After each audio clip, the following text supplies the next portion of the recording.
Assalamu alaikum. My talk will be rather philosophical, and what I'd like to do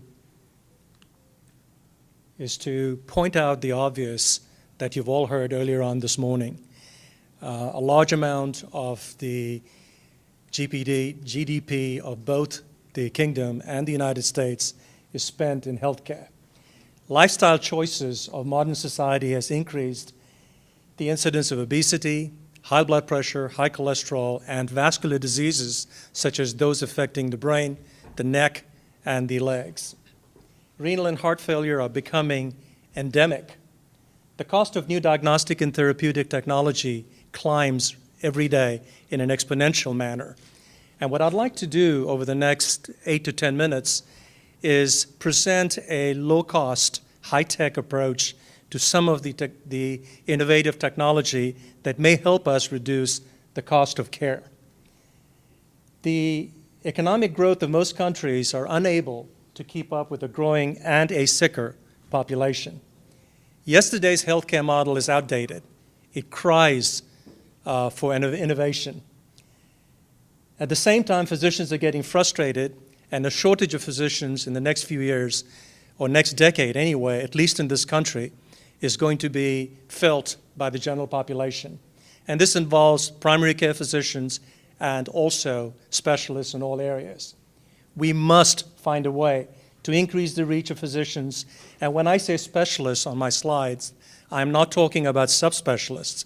I'm discussing people who are in a secondary center or a tertiary center. And these are the people who can perhaps control the flow of care and treat people more efficiently. Priorities within the limits of finite resources and evidence-based guidelines must be determined and guided by specialists. Unbiased evidence-based decision-making is not rationing. And you will hear this, and it'll become more apparent during the election year that we are talking about rationing care to the seniors. And I would submit to you humbly that presenting evidence-based medicine to the populace is not a matter of rationing. And rationing is only done when there's a shortage of food or supply. If we don't ration, we'll have famine. And after famine, we'll have no medical care in this country. And this is not talking about 2 centuries from now. We're talking about another generation or so. Evidence-based medicine is founded soundly on solid data. And we need to follow this, and we need to empower patients, referring physicians, and specialists to be wise and frugal with the limited resources that we have at our disposal. Some of you may remember an old television series dating back to the mid-'80s called MacGyver. MacGyver was a secret agent who hated violence, hated heights, and basically provided solutions to save the free world with the use of duct tape, a Swiss knife, Swiss Army knife, and common products in everyday existence. What I'd like to present to you is how MacGyver would approach healthcare and telemedicine and e-learning and electronic medical medicine in tomorrow's world, or even today's world. I sat up last night and I said, how would MacGyver take care of telemedicine? Would he go out and buy a $100,000, $200,000 machine? No.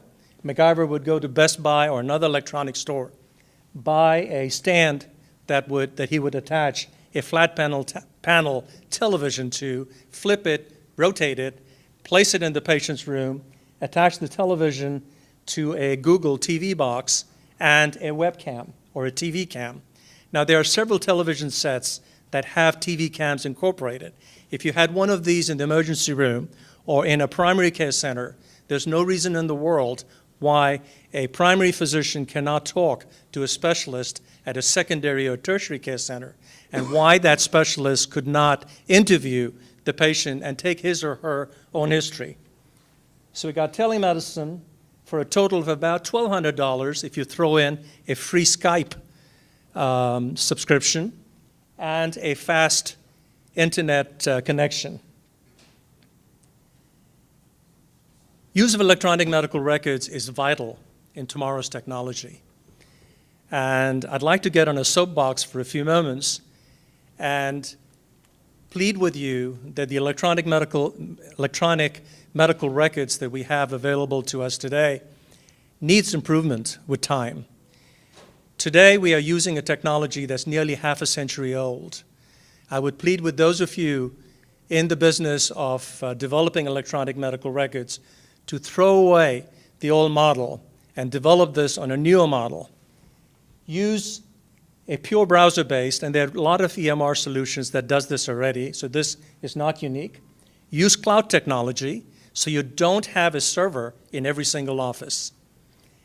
Use a system that will enable you to connect to your electronic medical records using a smartphone, an iPad, an Android tablet, a notebook, or a CPU of any sort.